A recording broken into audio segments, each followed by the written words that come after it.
एक लालची व्यापारी की कहानी के जरिए समझते हैं कर्मों का फल क्या होता है और हम जो कर्म करते हैं उनका फल हमें किस प्रकार मिलता है और हमें अपने जीवन में किस प्रकार के कर्म करने चाहिए। भाग एक लालची व्यापारी। बहुत समय पहले की बात है। एक नगर में रघुनाथ नाम का एक व्यापारी रहता था। वह बहुत धनवान था, लेकिन उतना ही लालची और निर्दयी भी। उसकी एक ही इच्छा थी, ज्यादा से ज्यादा धन इकट्ठा करना, चाहे इसके लिए उसे किसी का भी शोषण क्यों न करना पड़े। रघुनाथ का कारोबार पूरे नगर में फैला हुआ था। वह गरीब किसानों से उनके अनाज को बहुत ही सस्ते में खरीद लेता और फिर उसे ऊंचे दामों पर बेचकर भारी मुनाफा कमाता। अगर कोई किसान उचित मूल्य मांगता तो वह अपने गुंडों को भेजकर उसे धमका देता। मजदूरों को कम वेतन देना और समय पर पैसे न देना उसकी आदत थी। धन ही सबसे बड़ा सत्य है, वह हमेशा कहा करता था। जो अधिक धन कमाता है वही संसार में सम्मानित होता है। गरीबों की परवाह करने से कोई लाभ नहीं। नगर के लोग उससे डरते थे, लेकिन उसके बारे में मन ही मन बुरा सोचते थे। भाग दो एक संत की भविष्यवाणी। एक दिन नगर में एक संत आए। वे बहुत ज्ञानी थे और लोगों को सच्चाई और धर्म का मार्ग दिखाते थे। नगर के लोग उनसे मिलने गए और अपनी परेशानियां बताईं। महात्मा जी, एक वृद्ध किसान बोला, रघुनाथ हमें बहुत सताता है। वह हमसे हमारा मेहनत का धन छीन लेता है। क्या ऐसा अन्याय सदा बना रहेगा? संत मुस्कुराए और बोले, बेटा, यह संसार कर्मों के सिद्धांत पर चलता है। जो जैसा करता है वैसा ही फल पाता है। समय के साथ हर किसी को अपने कर्मों का फल मिलता है। धैर्य रखो, न्याय अवश्य होगा। यह सुनकर नगर के लोग थोड़े संतुष्ट हुए, लेकिन रघुनाथ को इन बातों में कोई रुचि नहीं थी। वह संत के पास गया और घमंड से बोला, महात्मा जी, मैं वर्षों से गरीबों को लूट रहा हूं, फिर भी मेरा व्यापार बढ़ रहा है। मेरे पास धन, वैभव, नौकर चाकर सब कुछ है। आपके कर्म फल के सिद्धांत पर कैसे विश्वास करूं? संत शांत स्वर में बोले, धैर्य रखो पुत्र, जब समय आएगा तो तुम्हें अपने कर्मों का फल अवश्य मिलेगा। रघुनाथ हंसता हुआ चला गया। भाग 3 घमंड का पतन। कुछ वर्षों तक सब कुछ रघुनाथ के अनुसार चलता रहा, लेकिन धीरे धीरे चीजें बदलने लगीं। पहले तो व्यापार में अचानक नुकसान होने लगा।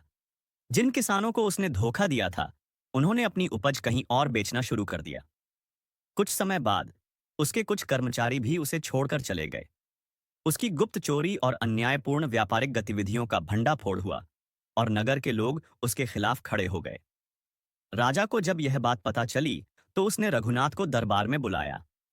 जांच के बाद यह साबित हो गया कि रघुनाथ ने कई वर्षों तक धोखाधड़ी की थी।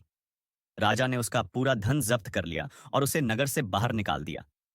अब रघुनाथ के पास कुछ भी नहीं बचा।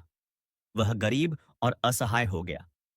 जिन लोगों के साथ उसने अन्याय किया था, वे अब उसकी मदद करने को तैयार नहीं थे।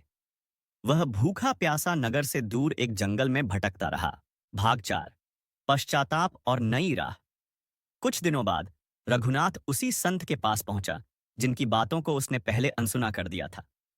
अब वह पूरी तरह टूट चुका था। महात्मा जी, मुझे क्षमा करें, वह रोते हुए बोला। मैंने अपने कर्मों का फल भोग लिया है। अब मैं समझ गया हूं कि धन ही सब कुछ नहीं होता। मैं अपने बुरे कर्मों का प्रायश्चित करना चाहता हूं। संत ने उसे सांत्वना दी और बोले, रघुनाथ, अब भी देर नहीं हुई। यदि तुम सच में अपने पापों का प्रायश्चित करना चाहते हो तो गरीबों की सेवा करो, सत्य के मार्ग पर चलो और ईमानदारी से जीवन व्यतीत करो। रघुनाथ ने संत की बात मानी। वह नगर लौटकर गरीबों की मदद करने लगा। जो धन बचा था उसे लोगों की भलाई के लिए लगा दिया। धीरे धीरे उसकी छवि बदल गई और नगर के लोग उसे फिर से सम्मान देने लगे। भाग 5 कर्मों का न्याय।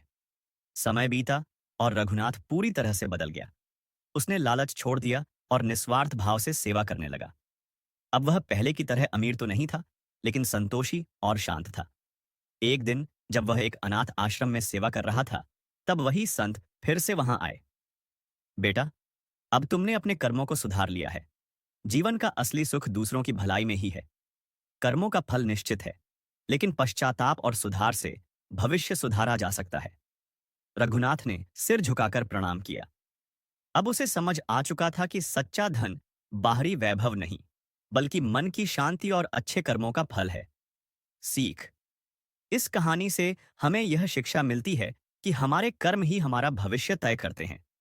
बुरे कर्मों का फल अवश्य मिलता है, लेकिन अगर कोई सच्चे हृदय से पश्चाताप करे और अच्छे कार्यों की ओर अग्रसर हो, तो वह अपने जीवन को फिर से सुधार सकता है। ऐसी और भी मोटिवेशनल स्टोरी के लिए चैनल को सब्सक्राइब एंड वीडियो को लाइक करें।